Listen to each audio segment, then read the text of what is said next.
Hi everyone, welcome to Dee's Cabbies, Dolls and Toys.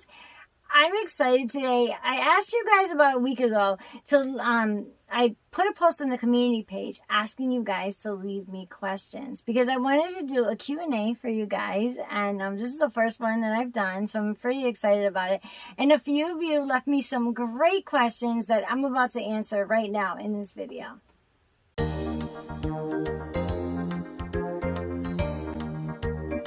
Cabbies, dolls and toys.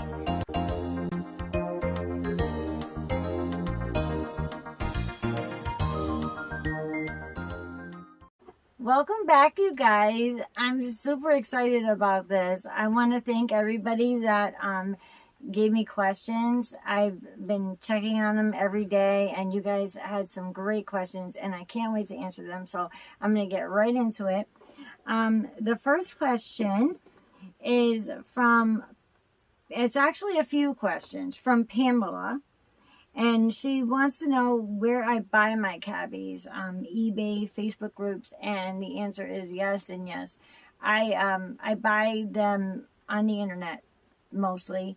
I have gotten a few from Babyland when I went on the trip to Babyland, the home of the Cabbage Patch Kids in Cleveland, Georgia.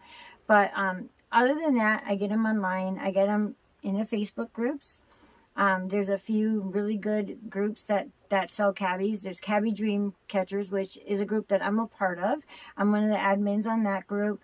And a lot of my softies I get from SFP, which stands for Soft Face Place Sales. SFP Sales. And another good one for softies is XRO Adoptions. And that's Xavier Roberts. Xavier Roberts Originals Adoptions. That's what that stands for. I also get a lot from eBay, Mercari. Yeah, and that's pretty much about it. That's where I get my stuff. And I'm really, really successful on eBay, believe it or not. And I know a lot of people, mention that they have problems there, but I don't. I'm pretty selective. I make sure that, I'm researching and I'm getting really good deals, but eBay's a really, really good place. Another question, she wants to know, how do I know if sellers on Facebook are reliable and who to trust? That's a really good question. It's very important. Because I've been in the groups for a while, I know a fair amount of people, and if I'm going to buy something from someone that I'm not familiar with, sometimes I will ask other collectors if they've heard of this person. You can always check their ratings too, because everyone's selling on Facebook Marketplace, a lot of people will have reviews and ratings on their. I've been very lucky with Facebook. I've been very lucky, honestly. I've had a few issues, a few, bad sales, but not many. I mean, for as long as I've been doing this full force for 3 years now, and most of my experiences were very, very good ones. But yeah, ask around, do your research, look into them. If it's someone who's selling on Facebook and they don't have like a lot of traffic, we'll say, on their page, or a lot of interactions with other people, I would probably be a little leery of them, a little skeptical. But for the most part, if, they're in the groups and you see that people are commenting and, interacting with them, most likely it's safe. And the best way to do it, obviously, is do your transactions on PayPal. Because PayPal, they will protect you. Always do goods and services. Don't send anything through friends and family on PayPal unless you really, really know this person and you trust this person. Because if you do that, you're not protected. As long as you use the goods and services on PayPal, you're all set. You're protected. And eBay will protect you. Mercari protects you. Those kind of places. So really, the PayPal is, I would recommend PayPal if you're doing anything outside of the selling apps, if you're doing something on Facebook. Do I ever regret buying a cabbie? No. I haven't, no, no way. All of my babies, I love them. And you guys that know me, you know, when watching me for a while, you know that, you know, sometimes we have to say goodbye to some of them, because, you know, a lot come in, and the only way to keep things running smoothly is sometimes I have to rehome them, we say. But I don't regret any of the cabbies that I buy, because whether it's for, you know, 6 months or a year, I love them while they're with me, and I don't let go of many, honestly. If you think about how many I have, I really don't let go of too many. But usually if I'm letting them go, it's not because I didn't love them or I didn't want them. It's just that we have to keep things running. And I for me, I'm the kind of collector that if they're not out and about, and if they're not where I can see them and I can enjoy them, I feel like I'd rather have them, if I have to put them in a closet because I have no room to display them, basically is what I'm trying to say. I would rather give another collector an opportunity to enjoy them than tuck them away in a box somewhere. So, you know, that's usually when I'll rehome them. But it's not because I don't love them, because everybody that comes through, I love them, you know, for as long as they're here. What I do regret is some of the cabbies that I didn't adopt, that I thought about it and I wasted time, and then I go back and they're not there anymore. I think a lot of collectors will say that they regret more the cabbies that they didn't adopt more so than the ones that they did. How much am I willing to pay for a cabbie that I love or is super rare? The most I've ever paid was $500. That's the most that I've ever paid for a cabbie. If I don't know, I really don't know how much I would spend, because there are super, super rare old vintage cabbies. And I don't know a lot about them, but I know that if I could find one of Xavier Roberts' original 1978 or 79 cabbies, I don't know how much I would pay, because those are really, really special babies. You know, a regular softie, a modern softie, or a regular vintage kid, I would say probably like 500 would be my limit. But to find a super rare, in good condition, vintage, original by Xavier, I don't know. I don't know if I could honestly even afford one, because I've seen them go for thousands and thousands of dollars, but that is like a collector dream right there, to get one of those babies. And I'm talking, when I say Xavier Roberts original, I mean the babies that he actually made. And there are, believe it or not, there are some out there that he actually made. And those are very, very, very special. Do I have a spending limit? Yeah. Like I said, about $500 is usually the most that I'll spend.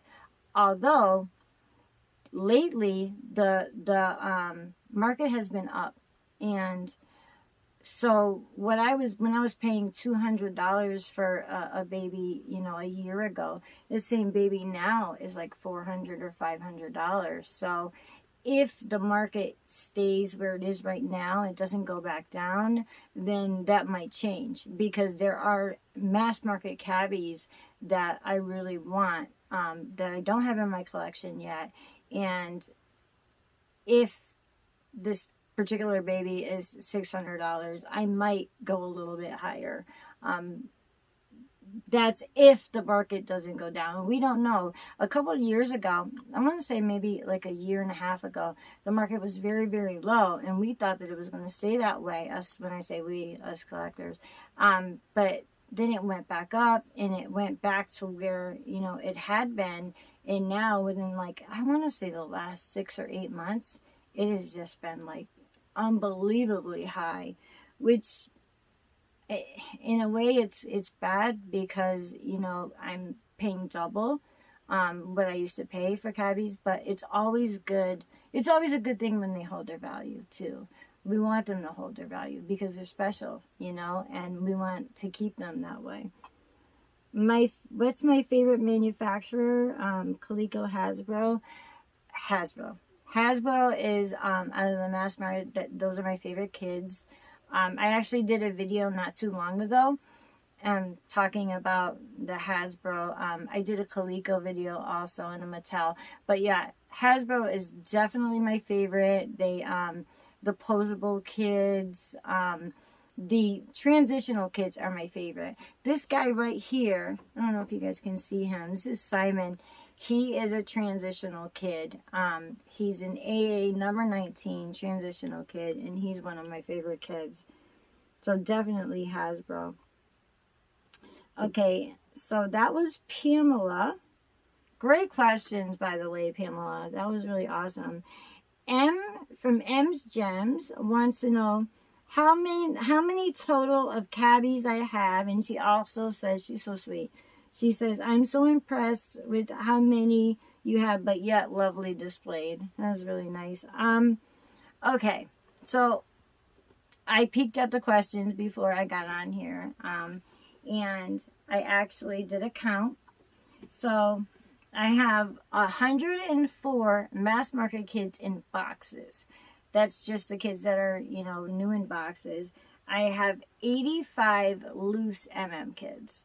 And I didn't count like the Playmates or, you know, the Kusas or Furskins or anything like that. This is just Cabbies.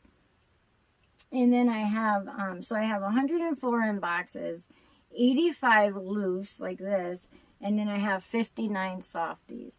So it's a total of 248 Cabbies. And so, I can't believe that actually.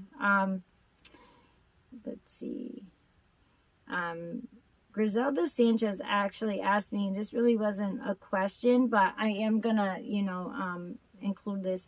She wanted to know if I can do a video showing my most common cabbies in vintage cabbies, and that's a really good idea for a video, so I am going to be doing that soon. Vanessa Zamudio asked if there's been a cabbie that I wanted so bad but never got. Yes. There was, not too long ago, there was a Hasbro number 30 boy that I really, really wanted, and he was wearing a pretty hard to find outfit, and I could not get him. He went, I believe he sold for $650, and I just couldn't do that. Sometimes, and it's not that I didn't want to do it, I just couldn't do it, you know. That's a lot of money. It is, and it was an auction style, and he went that high, and somebody got him, and someone paid that much for him, and he was very, very special. And now I'm seeing similar cabbies just like him. At first I was like, this is astronomically high, but right now that's what the number 30 is going for. And there was also a number 30 red popcorn girl. Oh, she was amazing, and I couldn't get her. So yeah, I've had a few regrets.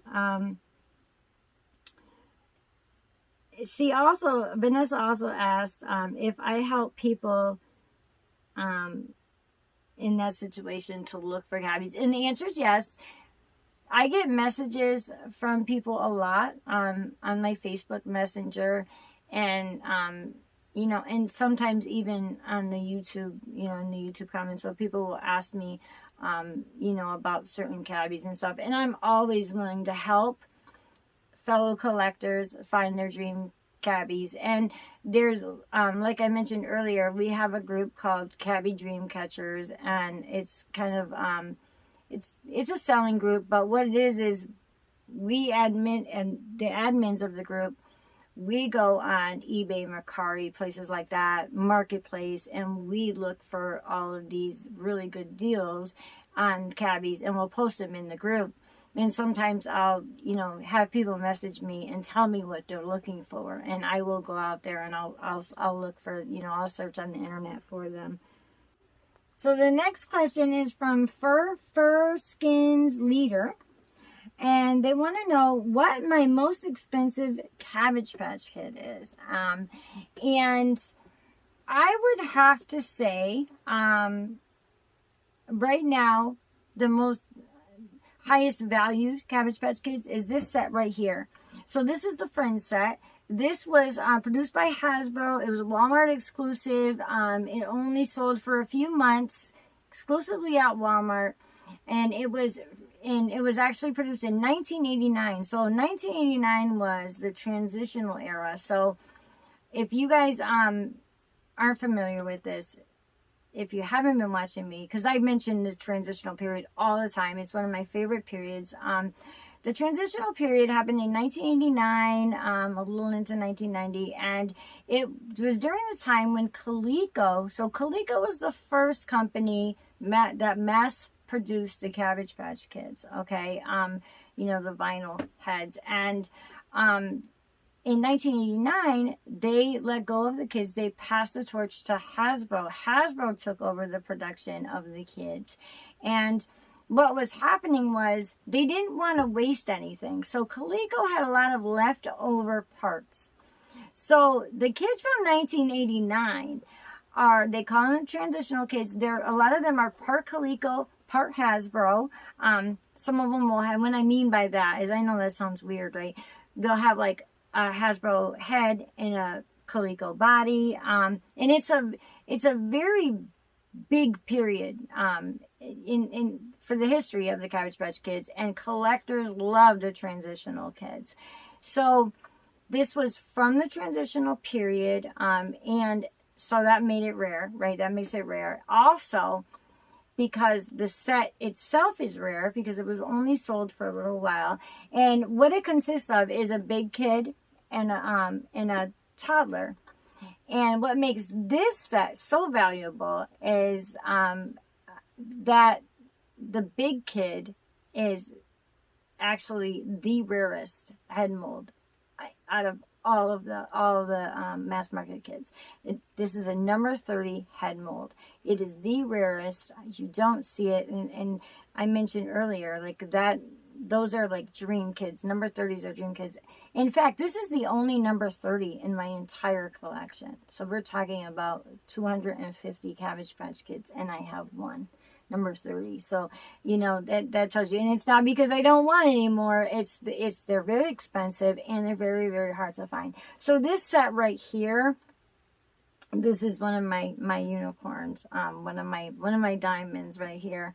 I love this set. I think both of these kids are so adorable, but I don't know exactly what the value is, but I would definitely say it's the most valuable in my entire collection, and that's counting softies and everything, expensive softies. I would say, especially with the market the way it is right now, I would say this is probably valued at around $600, maybe even a little bit more.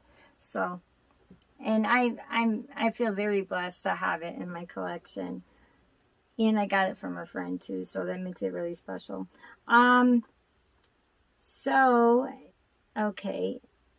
Another question is from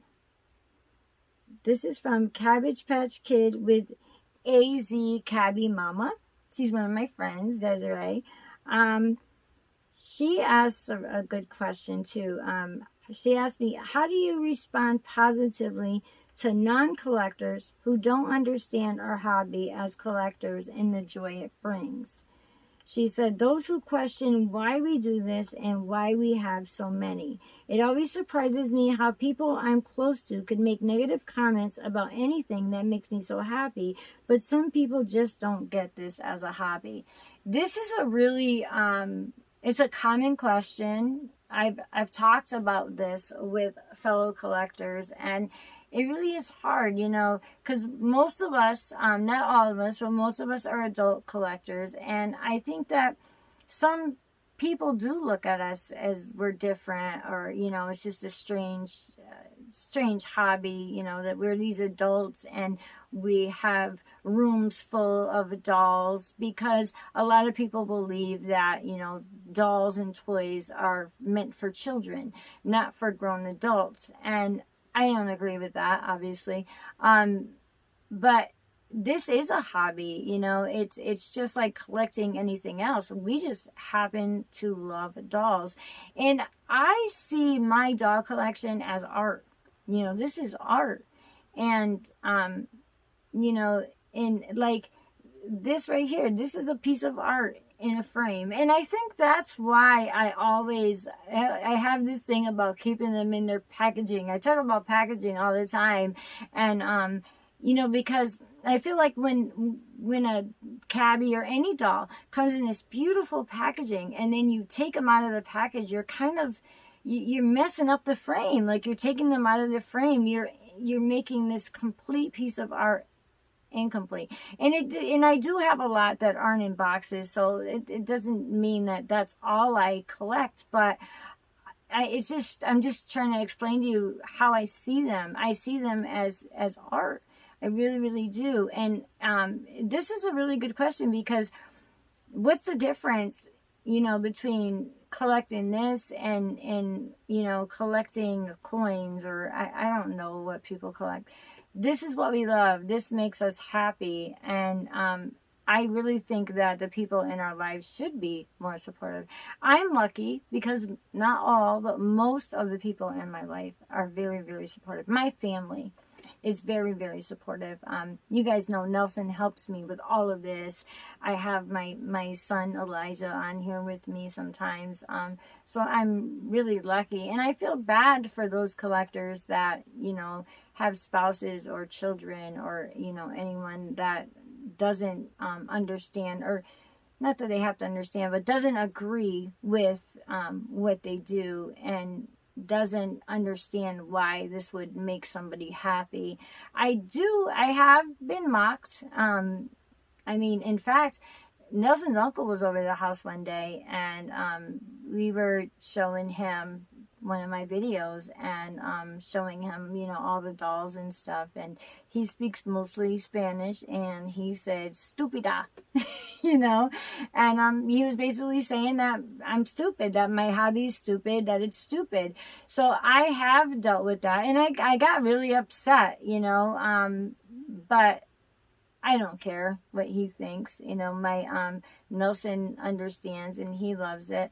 He loves that this makes me happy, and that's really, really important. So I think that I'm very blessed, and I'm so grateful that the people that matter most to me understand this. But yeah, I've heard it, and I've seen the snickers, and you know, heard people, you know, go, oh my God, you know, when they see pictures of my collection and stuff like that. And it's hard, but I think that's why we gravitate towards the groups and in the internet, because that is where we find, you know, our people, our collectors, people that do understand this, because they love it as much as I do, you know. And I'm really grateful that we have the groups, that we have each other, that we have YouTube, you know.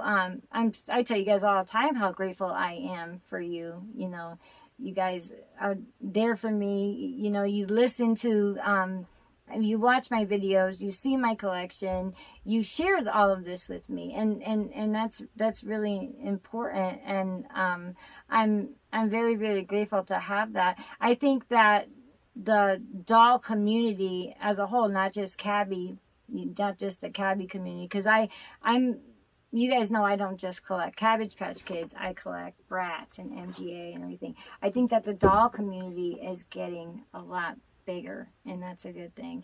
I'm finding more and more people, and not just women, men collect dolls, and we're really starting to, you know, make a name for ourselves, and people are starting to take us more seriously, and respect. I think that's the main thing. I think that's what Desiree's trying to say. She wants the respect. You know, don't mock us, don't make fun of us. This is just something that makes us happy, and we love it. And if it was something else, would you be saying stupid ass? You know what I mean? I think it's great, and I think that now that, you know, we have the internet and all this stuff, that it's going to be a lot easier for us. And Desiree, you know, just it's not important. No one's ever gonna accept everything about everyone, and do what makes you happy. You know, I got your back. I think that's it for the questions. I just wanted to say one more thing. I know I get questions a lot. And that's why I decided to do the Q&A. But one of the things that I think people want to know is how I was able to acquire such a big collection in just a short period of time, a few years. And there's a lot of, you know, I was fortunate enough to be able to, you know, meet people that helped me along the way. I had a friend who was selling an estate, and she came to me and said, why don't you help me, and in return you can get some dolls, and I'll gift you cabbies. And that's how my collection really like kicked off. That's kind of, I think, what started it. But it's also important to know that this is all that I do. I'm not rich at all.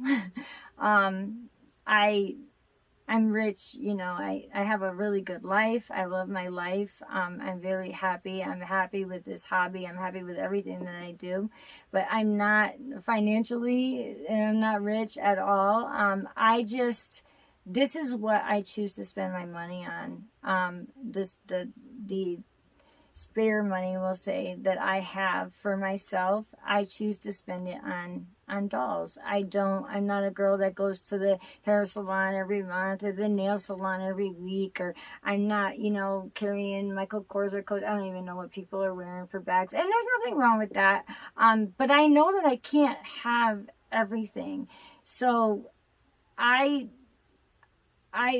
dolls are my, that's my plaything. That's what I have, you know, my spare money for, and there's no room for anything else. So, you know, and I'm okay with that. This is what makes me happy, and I would much rather spend $200 on a doll than $200 on a pocketbook. And I'd much rather, you know, get a new doll to show you guys than, you know, go get my nails done every week. And, you know, I used to be that girl. I used to, you know, go and get all spruced up and stuff, but this is a different time in my life. This is what makes me happy, and I really get so much joy out of this. You know, out of not just doll collecting, but what I do here too. It all goes hand in hand. It all goes together. Making these videos for you guys, all my social media stuff, it all makes me so happy, and that's priceless, you know. And so, yeah, you know, and there'll be times when I'll have to go a month without buying anything, you know, and that's okay. But I really wanted to let you guys know that, because I think it's kind of like the elephant in the room. Like, is she rich? Like, well, how does she have all that stuff? A lot of it was just luck. I met some amazing people that really helped kickstart this whole thing for me. And the rest of it is just sacrificing in other areas. And, you know, my family doesn't sacrifice at all, so they all are okay, and they have everything that they need. But other than that, this is what I do, and I love it, and I have no regrets, none at all. You guys are great. Thank you so much. I hope that you enjoyed this. I'll probably do this again, you know, in the future, if this is something that you guys would want to see again. I think the next time I will kind of advertise it a little bit more. But this was great. Thank you so much to everybody who commented and left questions for me. You guys are awesome. And I will see you in the next video. Please don't forget to like, share, and subscribe. And I'll see you next time. Bye.